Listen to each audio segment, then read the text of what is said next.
This is Hidden Killers Week in Review. A look back at the most prolific stories of the week. This is the Hidden Killers podcast with Tony Brueski. Featuring defense attorney, Hidden Killers daily contributor, and host of the Defense Diaries podcast, Bob Motta. Ultimately, he keeps going through all this stuff. The state's objecting. And Click was on there for about an hour and a half, and it was super compelling stuff. Like, I can only imagine how this is going to play out for a jury, because it's very compelling, and it's like when you've got potentially two different, so you've got the group of individuals who the defense is saying is responsible for this, and you've got one individual who the state is saying is responsible for this, and we know from the defense's memo that they're not going to be able to connect those two parties. Like, they're not going to find anything, and they didn't find anything on Alan's phone connecting him to these guys to where they could say, okay, well, maybe those guys are involved. Yeah. But he's the one who did the kidnapping. He's the one who was bridge guy. He's the one who got him down the hill with the gun. They don't have any proof of that, apparently, from what we know. Sure. Based on the defense's pleading. And the defense isn't going to flat out lie in a pleading. Like, they're not going to say that the electronics showed no connection between Richard Allen and Odinism, and no connection between Richard Allen and the girls, unless it's true. Yeah. I mean, you just can't lie in pleadings like that knowingly. I mean, you're setting yourself up for getting massively hammered by the disciplinary committee. So that being said, what we're left with are these two groups. We have the individual and then the group, and neither one of them is able to really pinpoint a motive, meaning the defense can't really figure out what the motive would be for this group of guys to have done this, and the state can't figure out what Richard Allen's motive would have been. Like, did he just leave his mom's house that day, decide to go out to the bridge and murder two girls where he's got no history of violence whatsoever? And he just happens to run into two girls and all of a sudden decides to kill them, and then stages this crime scene like that. I don't, I mean, obviously motive doesn't even need to be proved in this, but certainly is helpful to a jury.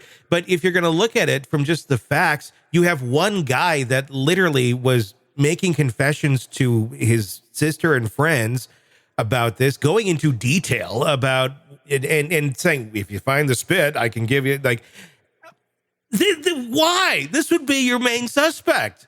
How did they? I mean, it's just kind of mind blowing.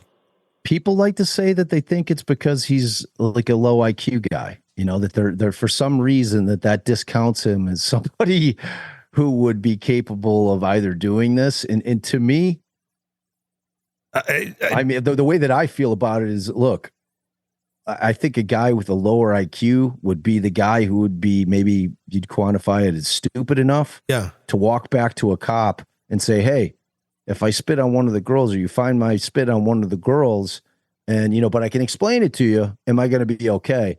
That's for that guy. Like, a bright guy's not doing that in my world. No. And the dumb people can kill people too. No question. And I don't know if he had a hand in the killing. He could have just been a guy with a group of guys sitting there observing and, putting the antlers on. They're like, hey, you got to do this and you got to do this. But to never look into that angle of this, where you have real investigators, it's not like some obscure YouTuber who's like, this guy did this.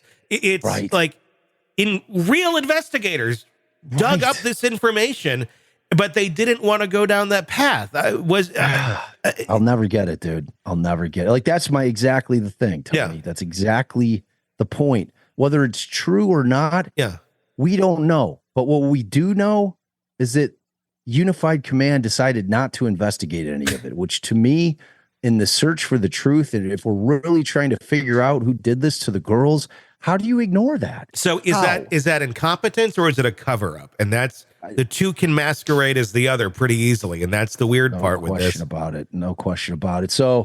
So the Click thing was really compelling. He then tried to call Amber Holder, who was Brad Holder's ex, and Gull basically shut that down. There was an objection, and there was a sidebar up at the bench, which I don't know why, because there wasn't a jury in there. They could have just argued it right out in public, but they had a sidebar anyway. So, and we're at 5:30 at that point. So Baldwin's like, I'm done. It's like enough. Tortured you enough. And that was it. And so she took that under advisement, and that was basically the day. But that 2.5 hours, man, was something else, and like, oddly enough, and granted, on this, I've been very vocal. I'm not sitting here pounding my fists on the table, screaming Richard Allen is innocent, because I don't know. I don't know what all the evidence is. What I've been screaming about is that everybody in this country deserves a fair trial. I think that this has been just reckless, what they've been doing with respect to his rights. And I know what a weak PCA is, and that they better have more evidence. All of us, like, all we all want is to make sure that the girls get justice. And to do that, they have to have the right guy or guys or girls, whatever the case may be, the right persons. And just the way that things have come out has really caused me a lot of concern. That's what's happening here. To me, it smells of something else. Yeah. And, when I'm looking at these two defense attorneys, I feel like I'm looking in the mirror, because I know what it looks like. I know what attorneys that believe that their client is actually innocent look like. I know what they do.